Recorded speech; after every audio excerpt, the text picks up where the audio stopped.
Hey, what is up there guys, this is Cob, and in today's video I'm going to talk a little bit about a topic that's been playing on my mind recently, especially with all of the new MMOs arriving on the scene, with Crowfall and Ashes of Creation coming in kind of the distant-ish future, maybe in the next year or two. New World arriving in, I think, like a month and a half, maybe a couple of months. And even Final Fantasy XIV kind of picking up steam and picking up a lot of popularity. And that is, what exactly is it that makes an MMO succeed? What is it that gives an MMO that kind of spark of life? Because MMOs are a little bit strange, right? They're kind of like money, kind of like paper money, I guess, to be more precise.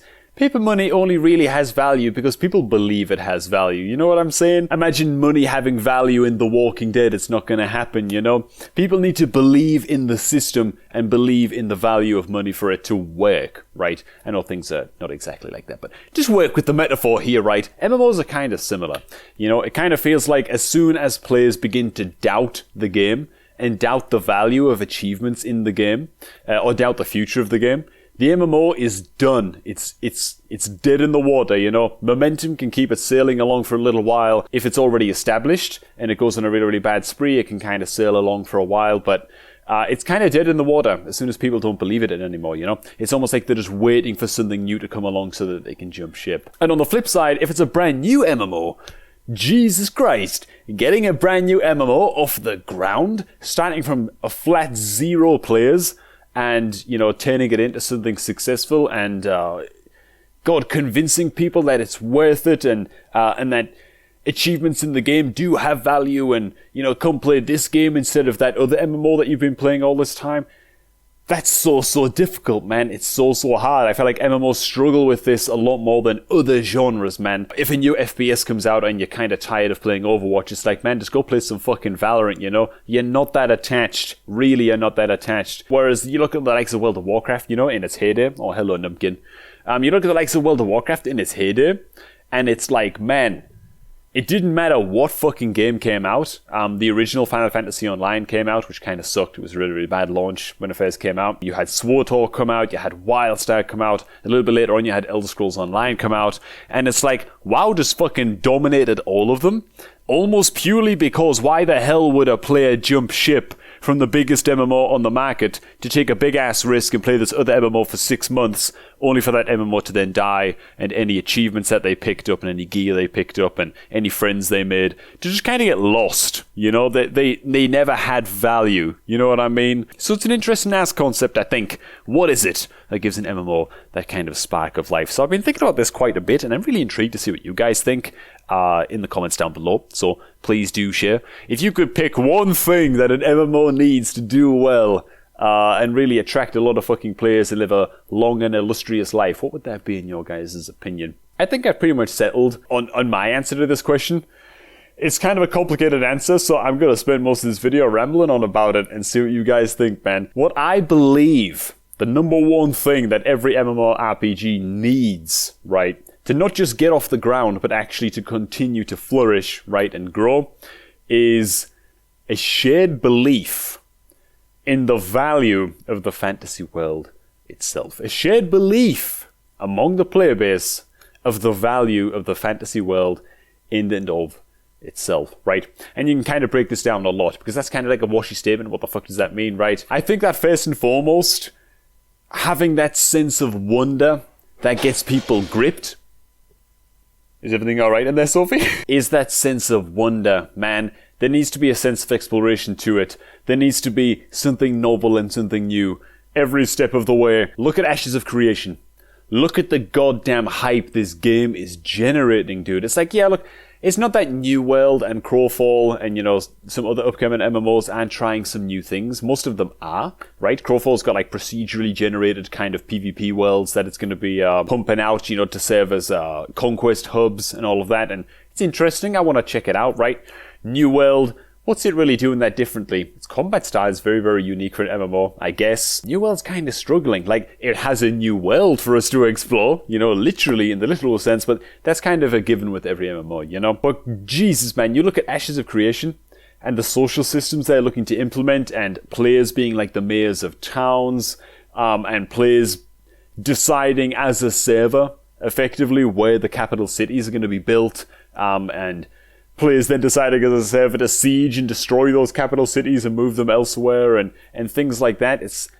They're doing a lot of crazy stuff, man, with the node system and the massive amount of class diversity, you know, and the huge world. Apparently the world that they're building is actually utterly massive, so that's going to be intriguing as well. And Ashes really fucking nails this, man. I think that is honestly the primary reason that Ashes has so many people interested. That and the dev team are very transparent, and yeah, they're very good at staying in touch with the community as the game is in development, and that's fantastic as well. And I think that's obviously another big part of it. But I think that their ability to stoke those flames of intrigue and wonder in players who are looking for the next MMO, right?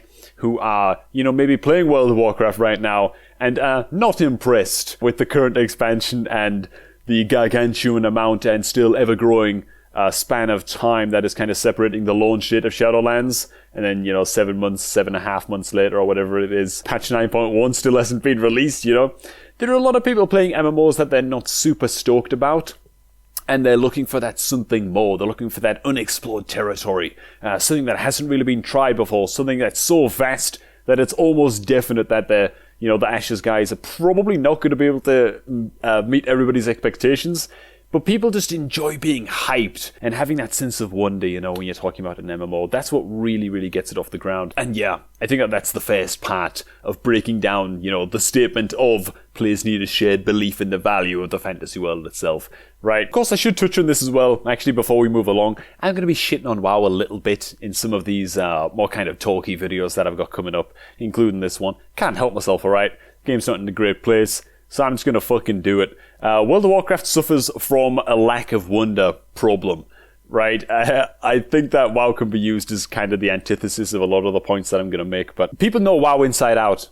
People know WoW inside out, right? And it's not just that. It's not just that, oh, well, you know, no one's leveling at WoW and it's like, oh, I wonder what ability I'm going to unlock next, or, ooh, what does this talent feel like to play with? Like, everyone has played every single class and spec combination that they'd ever want to play right now in the game.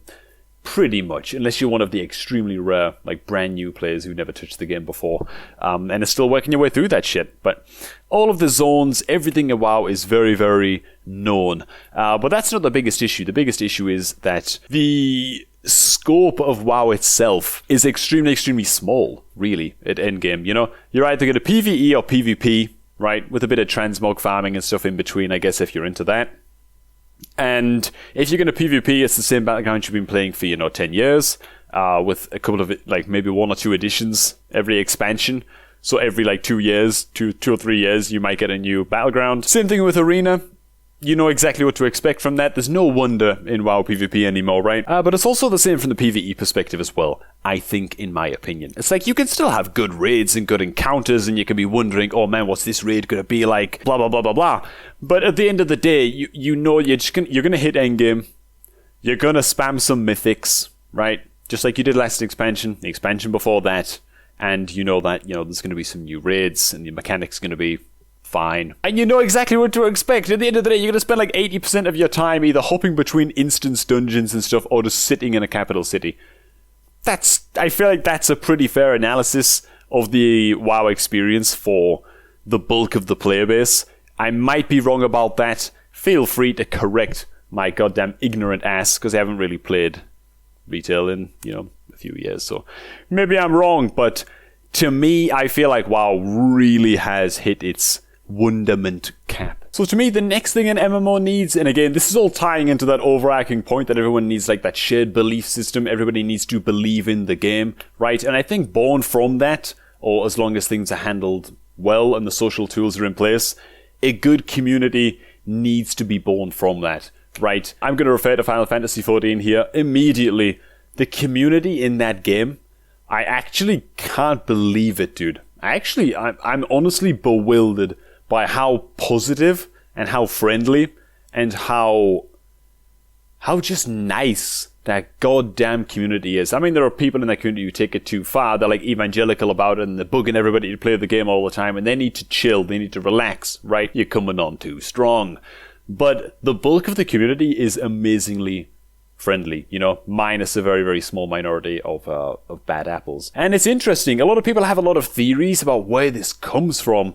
in Final Fantasy XIV. A lot of people say that it's literally coming down from the top, that the developers behind the game are just so passionate about the goddamn game, right? And it's such a passion project for these guys, and they want so much for the damn players to have fun that it just has this strange kind of trickle-down effect where the players themselves are all manifesting this same kind of behavior. They just want each other to have fun. Nobody wants to be a dick to each other in this game. I also think that the lack of a meta in this game is also extremely important. I think it's something that a lot of people are overlooking. The fact that all reports seem to suggest that there is no best class and best spec in the game, or if there is, it's so marginal that nobody really seems to care, right? You can just play your class and spec, have a good old time, get good at it if you want to do more DPS and shit like that, and you'll be viable. You can be viable as fucking anything. So it's almost like there's this, they've almost achieved this kind of lack of endgame meta, at least for, the average casual player, which is the overwhelming majority of players in Final Fantasy XIV, so there's this huge lack of meta. It's like no one is getting salty with each other about, oh, Ruffle the Mao, look at this garbage fire mage, let's use like a WoW example. Look at this goddamn fire mage. Why the fuck is our group having to put up with this guy and this shit DPS, if fire really sucks? Or someone's just playing, you know what I'm saying? Like, people get salty about this kind of crap, man. Whereas if there's just no metagame at all, and it's all just kind of skill dependent, but everyone's kind of casual, and everyone's just focused on having a good old time, it's like, people really don't seem to get salty with each other. Man, I tell you what, dude. I was blown away by this, right? You queue dungeons on Final Fantasy XIV the same way you do in WoW. It's like kind of like a dungeon finder. They call it the duty finder in Final Fantasy XIV. And people talk in the dungeons, man. You know what I'm saying? People say hello. People say GG after a boss with a smiley face. People explain tactics to each other before the boss if you've got a new player marker, like a sprout icon around your character name. But people are just fucking nice to each other in a dungeon finder. In a goddamn dungeon finder, whereas there's something has happened to other MMOs, again, kind of namely WoW, where you queue like LFR, you queue goddamn, like in the dungeon finder, no one's gonna fucking say a word to each other, man. You can try. You might get like a half-assed response or something, but it's like the community's gone. The community is fucking over in WoW, and I've talked about this before in a previous video, so I'm not going to really go into this too much, but a community needs to form for an MMO to have long life. And lastly, I want to touch on the fact that game developers themselves need to be part of this kind of shared belief that is going to fuel the game's success, right? It's not just the players who need to believe in the future of the game and take that leap of faith to try out that new MMO and invest all of that time and really try to get the MMO off the ground. The developers have to do the same goddamn thing. If developers lose faith in the fucking game, right? If developers lose belief in the project of the MMO itself and they lose their passion for it, that's when pay to win becomes a goddamn problem. And the focus becomes, how do we get as much money as possible out of these goddamn players? Because at the end of the day, if we're going to crash and burn, which we think that we are, we might as well squeeze them a bit before we fuck right off, you know what I'm saying? So this is something that people are terrified about with New World, right? People are talking about, buying player teleportations, which will save like a special resource in New World, so you won't have to use it on player teleportations and this and that, and it would be pay to win. And I really hope that Amazon Games realize that, because if they implement that shit like idiots, everyone's going to quit immediately. I'm of the theory that if Amazon Games do implement any kind of pay-to-win feature into New World, it's because the sub numbers are not as high as they would like to see, and they are considering the game simply a failed project, and they're looking to squeeze people. So if you're planning on playing New World and pay-to-win shit becomes available, I mean, I don't have to fucking tell you guys this, right? We're MMO players, we know what to do. You just leave the game immediately. I don't need to explain it. Just don't fucking encourage this kind of bullshit behavior from devs, you know what I'm saying? You guys all know what's up with that. But yeah, the devs believing in the game is extremely important, man. It goes without saying. Again, I can point to FF14 for this. Just look at the recent convention.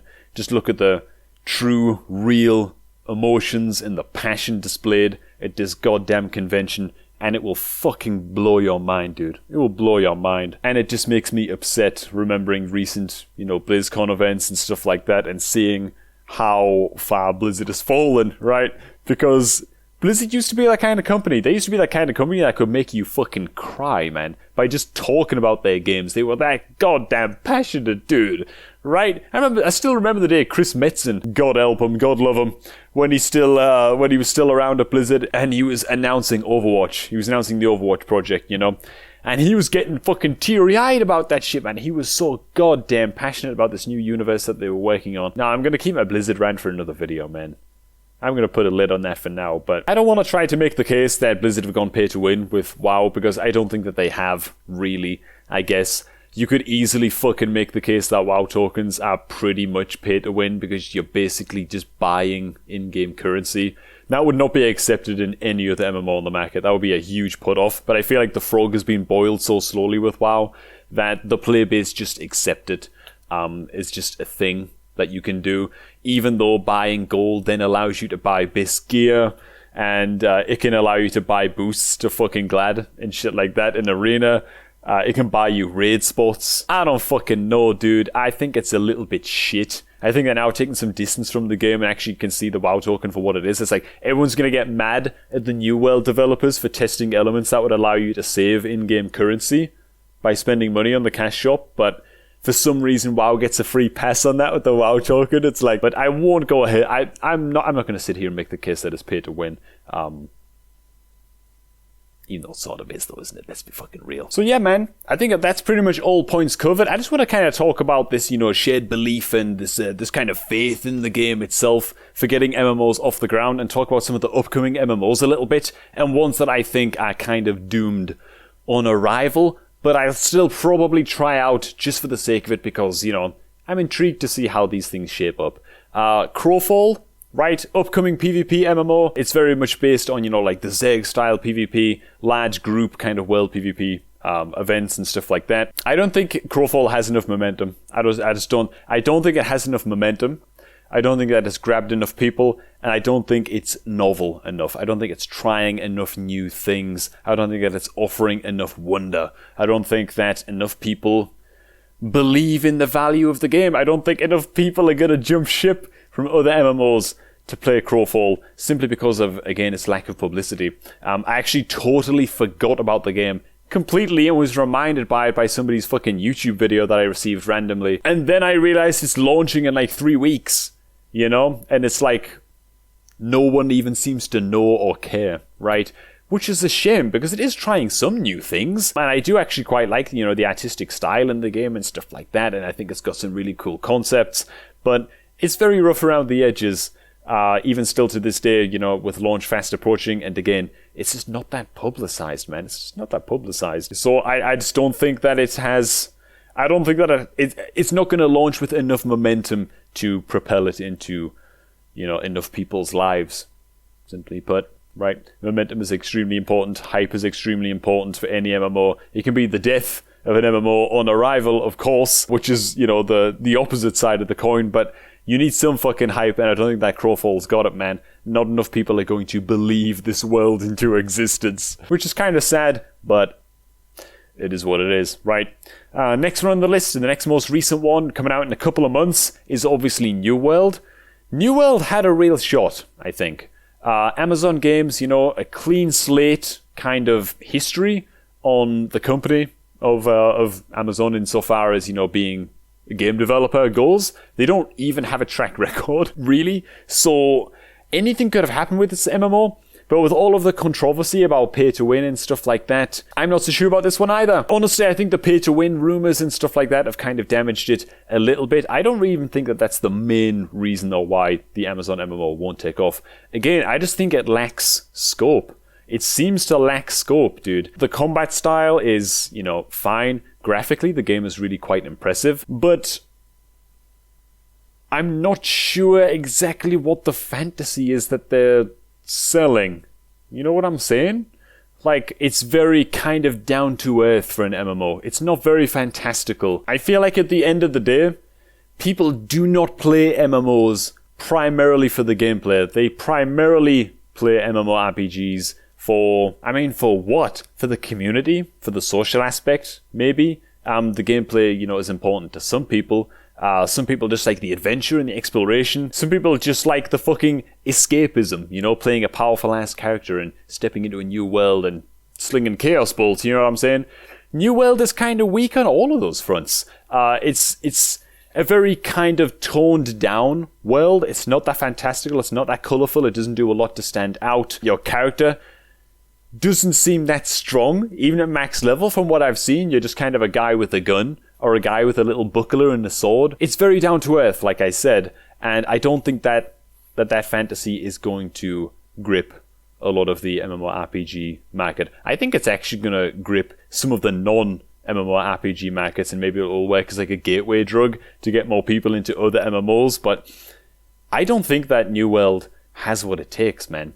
I really don't. And lastly, Ashes of Creation. Obviously still no release date on this game, but like I said before, Jesus Christ, man, does it have people hyped up. And again, I think that's all down to its sense of wonder, to its scope, to people just dreaming up all of the crazy adventures that they could have with their guild and the world to explore and all of those things. All of the different things and features and plans that are being made, for things that you can actually do in the game.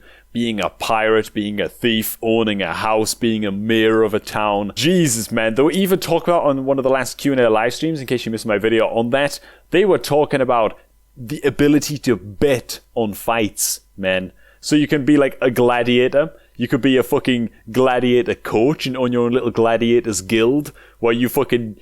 You know what I'm saying? Like training everybody up and shit like that, and then having people bet on the fights. Like, man, that shit is fucking...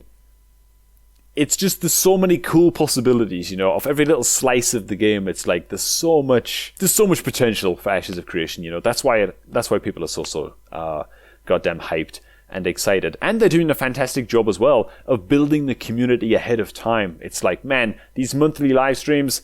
Ashes is one to watch for a reason, dude. They're doing a lot of things right.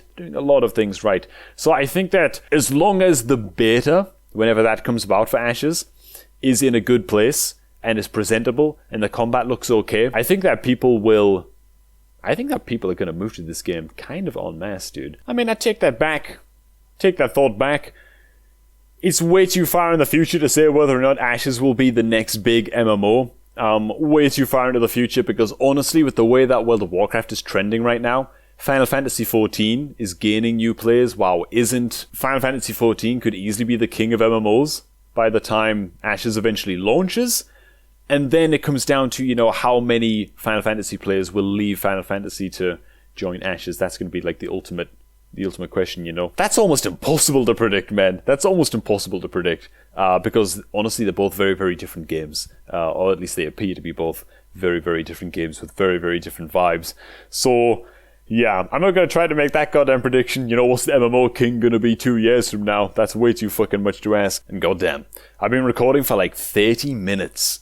Pre-cutting, obviously, during editing. So I'm going to wrap this one up here, man, and throw it over to you guys. What do you guys think, man?